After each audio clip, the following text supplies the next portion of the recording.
berjalan dalam firman-Mu, hatiku siap.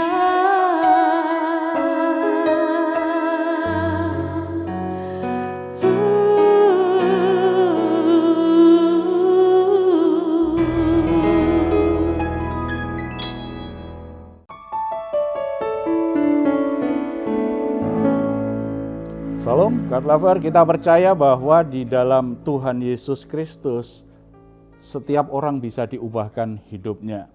Dan kita bersyukur karena hidup kita yang beroleh anugerah Tuhan hari demi hari di bawah Tuhan, semakin berubah, semakin menjadi pribadi yang sangat mulia, sangat unggul dan berkualitas. Amen. Sebagai orang-orang yang diberkati Tuhan seperti ini, seharusnya kita memuji dan menyembah Dia, memberikan korban syukur atas kehidupan kita kepada Tuhan. Hari ini mari kita bersama-sama menghampiri Tuhan, membawa korban syukur kita puji dan sembah Tuhan. Dan apapun pergumulan masalah kita, percaya bahwa Tuhan itu peduli dan Tuhan akan menolong kita. Tuhan Yesus sendiri telah berkata, "Marilah kepadaku semua yang letih lesu dan berbeban berat, aku akan memberikan kelegaan kepadamu." Kita percaya akan firman Tuhan ini, mari kita datang kepada Dia. Bapa di surga, kami sangat percaya anugerah-Mu itu luar biasa. Semua kerusakan, semua keadaan kami yang mungkin di masa lalu itu sangat gelap, tetapi kami percaya di dalam Kristus kami semua diubahkan menjadi pribadi yang baru. Sebagai orang yang sudah diubahkan, hari ini kami menghampiri Engkau. Sebagai orang yang merindukan perubahan hidup yang lebih baik, kami menghampiri tata kasih karunia-Mu. Kami membawa semua permasalahan hidup kami saat ini kepadamu karena kami percaya Engkau sanggup untuk menolong kami. Engkau sanggup memberi kami kelegaan, sukacita, dan damai sejahtera. Terpuji nama-Mu dalam nama Tuhan Yesus. Amin. Terima kasih Tuhan. Kami percaya bahwa malam ini di dalam hadirat Tuhan, kami akan mendapatkan kelegaan. Kami akan memuji menyembah-Mu malam ini Tuhan. Terima kasih Yesus. Haleluya.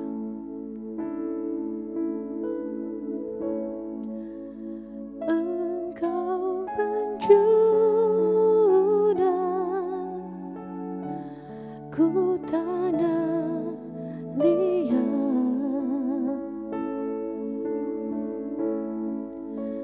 bentuk jadikan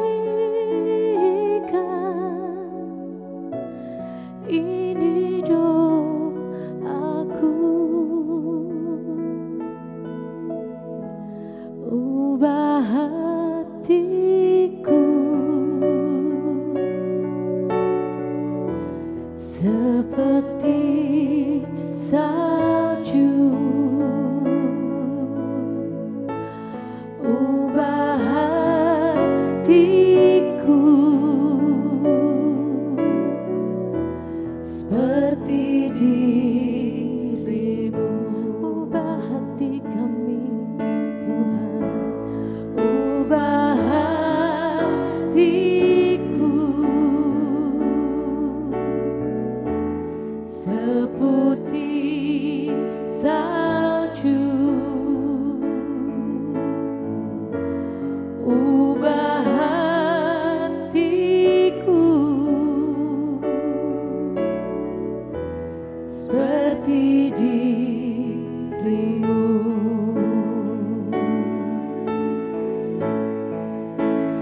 Engkau penjuna, ku tanah liat,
menjamah setiap hati, mengubahkan setiap hati.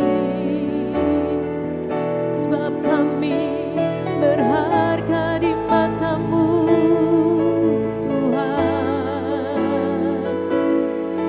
Kami berharga bagi-Mu, Yesus.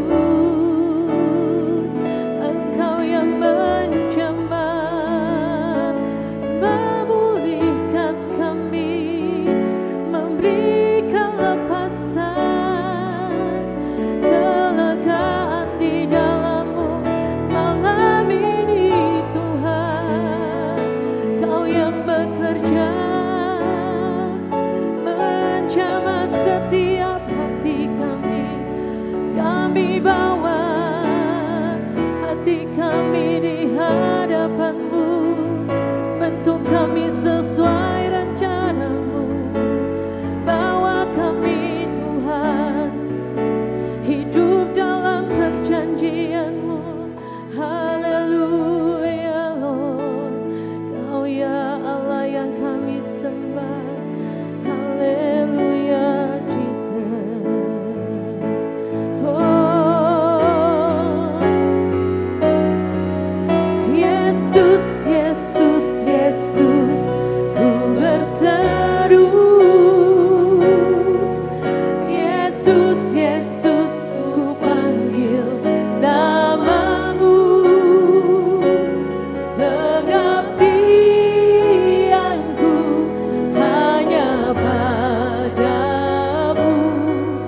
Yesus, Yesus, Engkaulah Bapa-Ku. Yesus, Yesus, Yesus, Yesus, Yesus, ku berseru. Yesus, Yesus, ku panggil nama-Mu.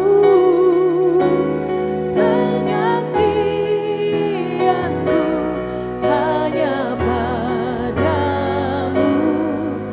Yesus, Yesus, Engkaulah Rajaku.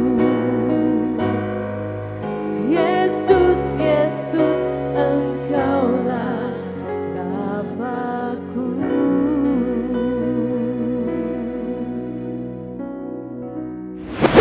Sungguh luar biasa karena Bapa kita di surga itu sungguh peduli mengasihi kita tanpa batas. Puji Tuhan karena Bapa yang sungguh-sungguh bisa kita andalkan, tidak pernah meninggalkan kita sedikit pun. Bahkan ketika kita salah jalan, kita tersesat, Bapa mencari kita.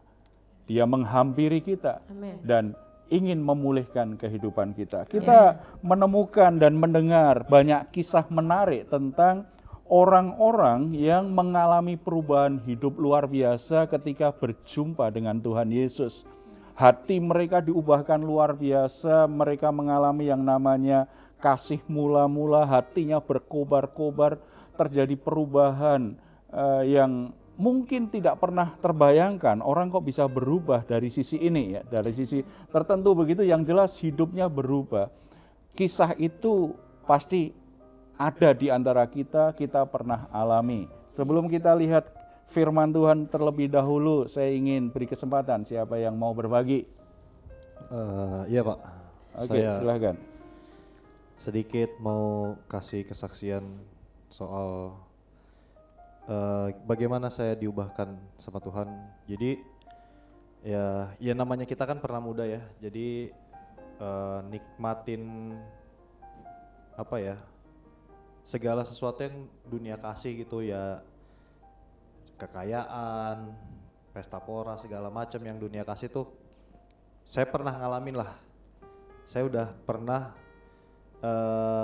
jatuh ke lubang hitam itu, jadi saya nikmatin semuanya sampai dunia selebritis lah kalau dibilang, kan sekarang kan dunia selebritis dulu seperti itu gitu. Jadi kita ngikutlah teman-teman yang pesta-pesta seperti itu sampai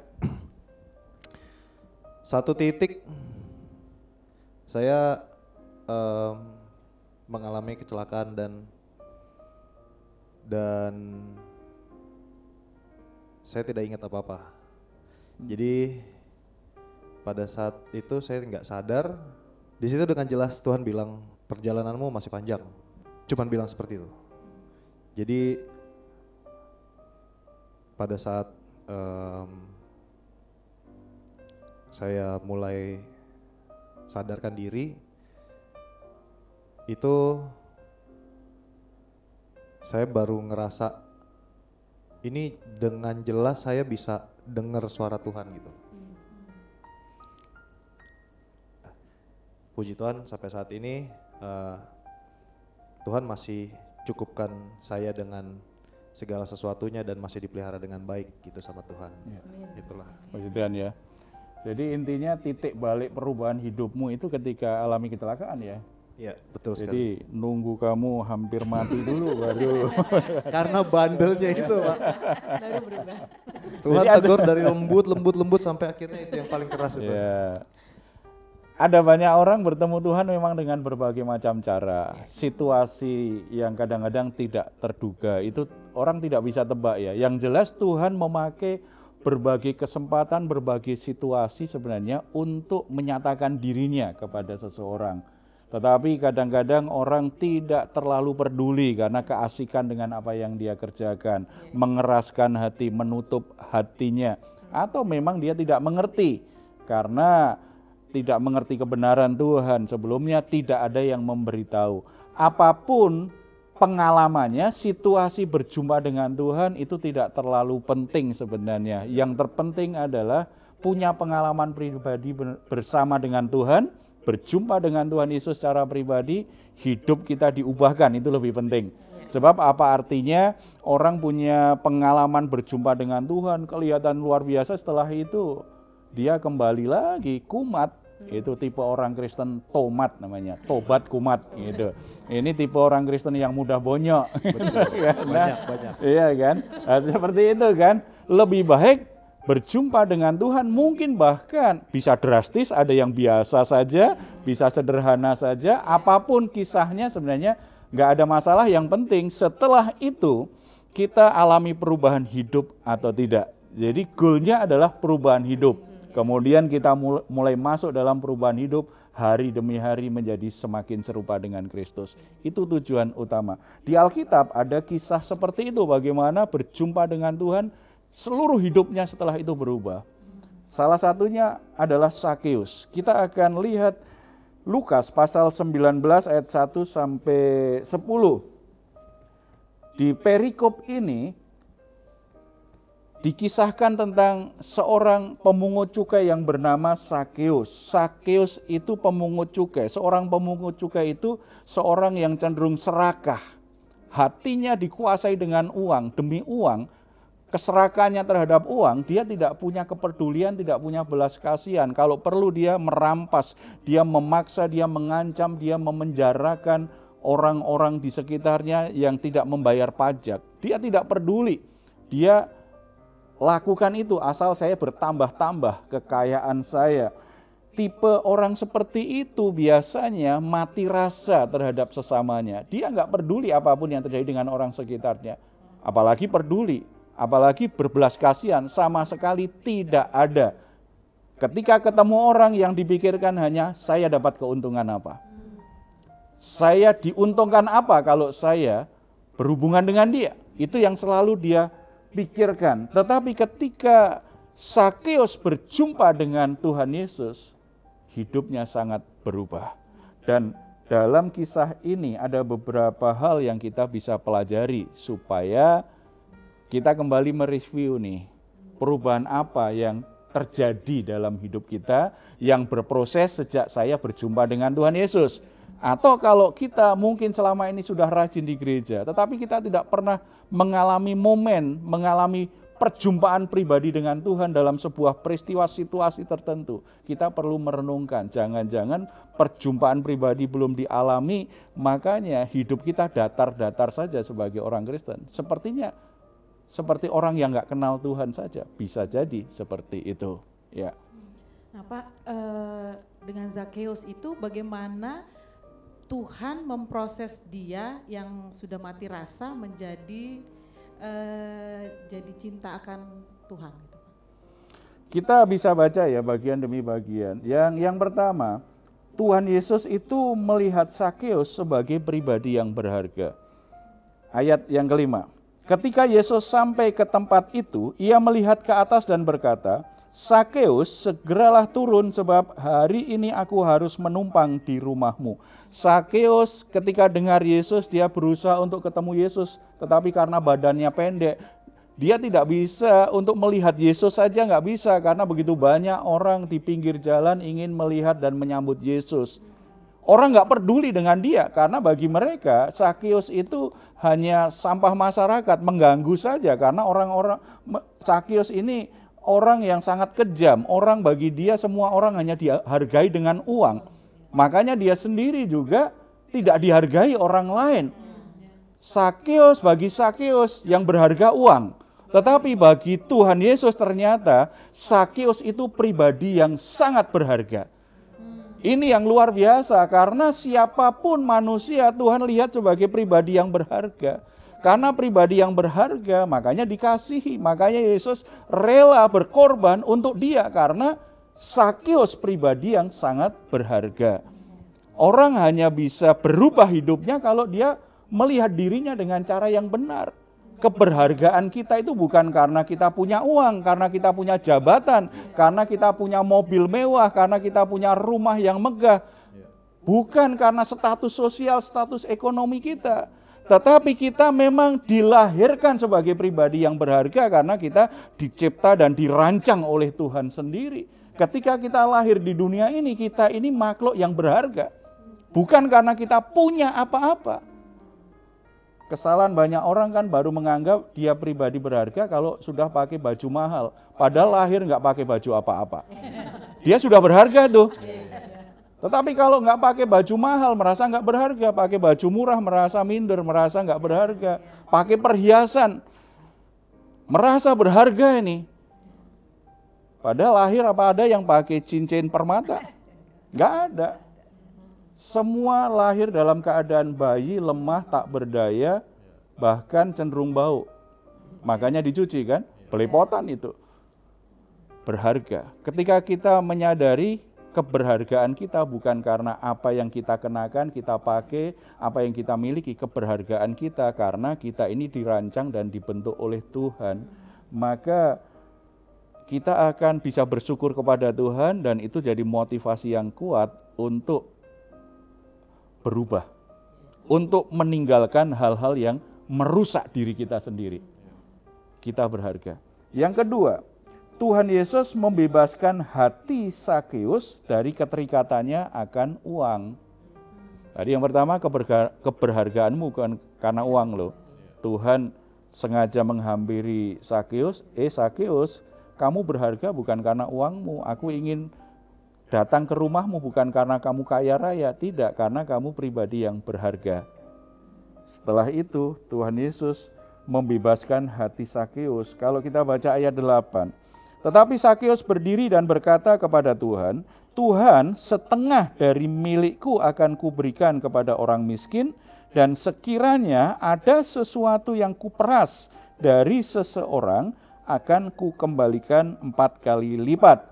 Orang yang serakah akan uang bisa berkata seperti ini, bukankah ini perubahan yang luar biasa? Dia berkata, setengah dari milikku kuberikan kepada orang miskin. Dulu boro-boro setengah hartanya. Ada yang membayar pajak tidak sesuai yang dia minta saja dia marah, dia rampas harta orang itu.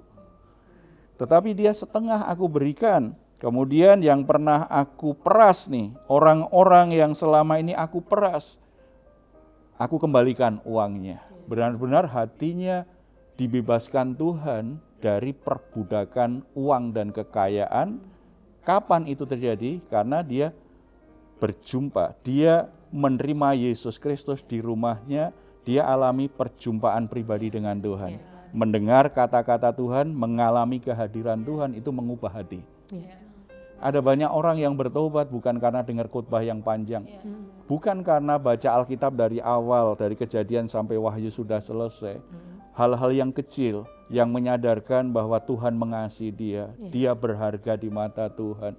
Ketika dia menyadari nilai hidupnya bukan apa yang dia miliki, bukan pada hartanya, tetapi pada pribadi yang dikasih Tuhan, yang dirancang Tuhan luar biasa, maka hatinya berubah. Amin.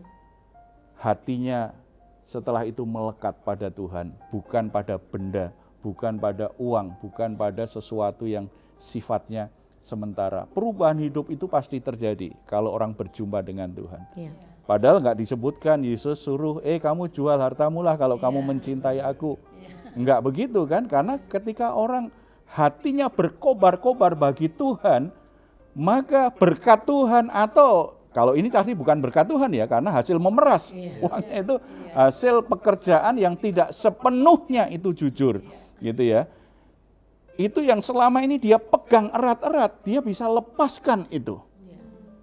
Karena berjumpa, kasih Tuhan itu melampaui semua kepuasan yang kita dapat dari apapun yang bisa diberikan dunia ini.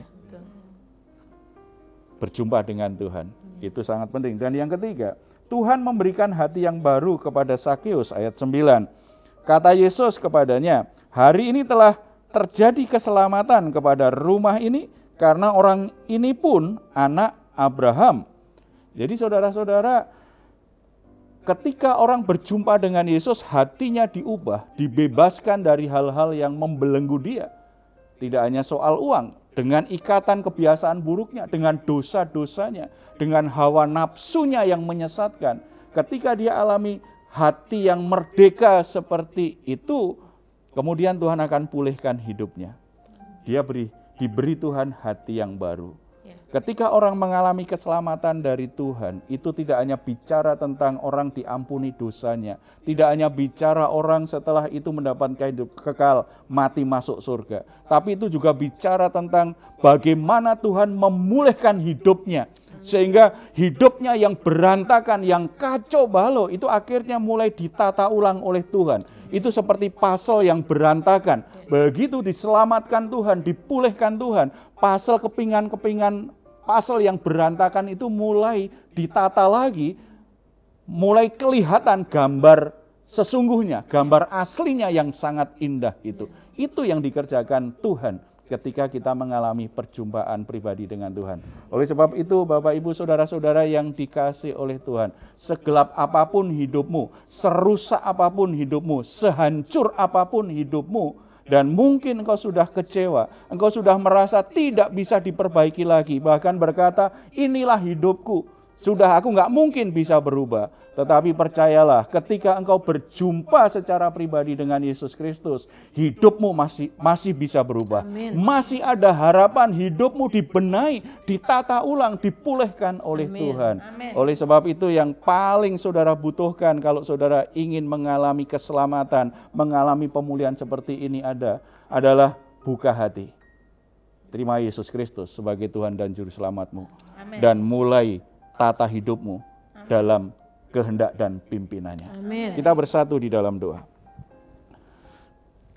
Bapa di surga, terima kasih. Kami sangat percaya bahwa pemulihan yang Tuhan lakukan kepada Zakheus itu juga pasti bisa terjadi dalam hidup kami. Ketika kami mengalami perjumpaan pribadi denganmu, hidup kami akan diubahkan. Bahkan di antara kami begitu banyak yang sudah diubahkan oleh Tuhan.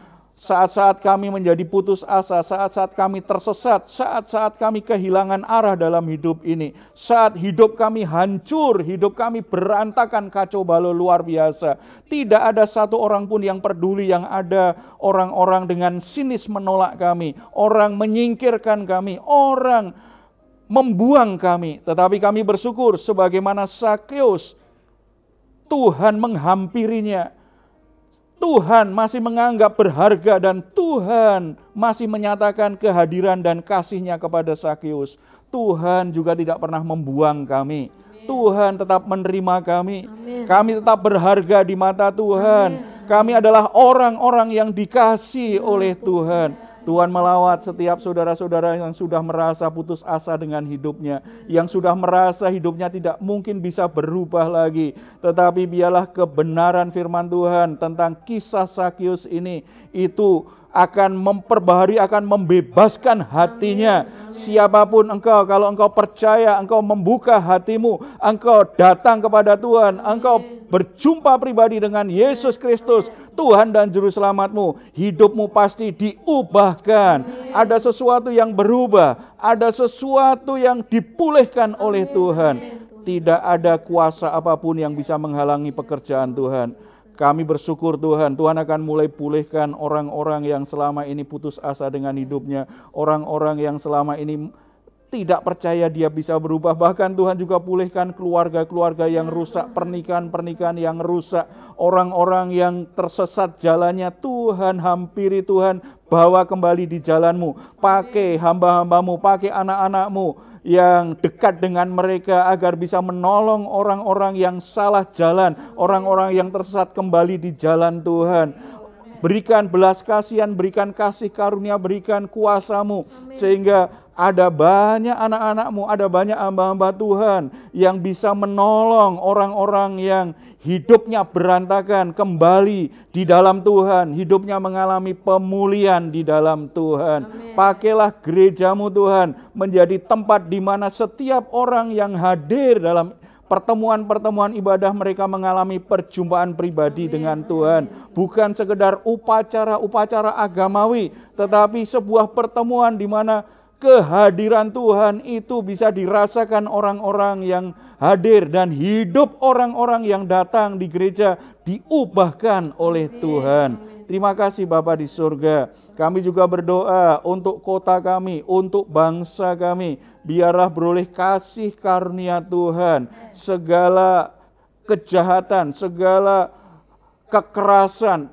perilaku-perilaku jahat apapun yang ada di kota kami, yang ada di tengah-tengah bangsa kami, kiranya dapat belas kasihan Tuhan. Tuhan bekerja, Tuhan mengubah orang-orang yang terlibat di dalamnya. Yang ada di kota kami, yang ada di tengah-tengah bangsa kami adalah orang-orang yang saling menyayangi, orang-orang yang saling mendukung, orang-orang yang penuh toleransi, menghargai satu sama lain. Ada damai sejahtera yang boleh kami nikmati bersama-sama. Terpuji nama-Mu dalam nama Tuhan Yesus. Amin. Amin. God lover yang dikasihi Tuhan, pergumulan apapun, situasi apapun yang membuat engkau putus asa, bahkan saudara juga merasa situasinya tidak mungkin bisa berubah lagi, hidupku tidak bisa berubah lagi. Jangan putus asa, karena jika Yesus menghampirimu dan engkau berjumpa dengan Yesus secara pribadi, hidupmu pasti bisa berubah. Amen. Kalau saudara membutuhkan dukungan doa, saudara jangan segan menghubungi kami. Tuliskan pergumulan saudara di nomor telepon yang tercantum di layar saudara. Dan kalau saudara ingin memberikan komentar, silahkan saudara tuliskan di kolom komentar channel Diaspora TV. Kami tunggu.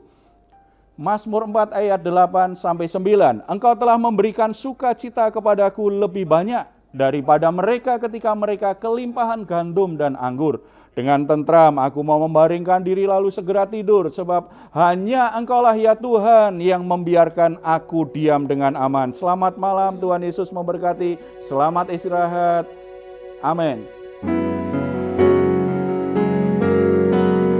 Yesus, Yesus, Yesus, ku berseru. Yesus, Yesus, ku panggil nama-Mu. Pengabdianku hanya padamu. Yesus, Yesus, Engkaulah Bapa-Ku. Yesus, Yesus, Yesus, ku berseru. Yesus, Yesus, ku panggil nama-Mu. Pengabdianku hanya padamu. Yesus, Yesus, Engkaulah Bapa-Ku. Yesus, Yesus, Engkaulah Bapa-Ku.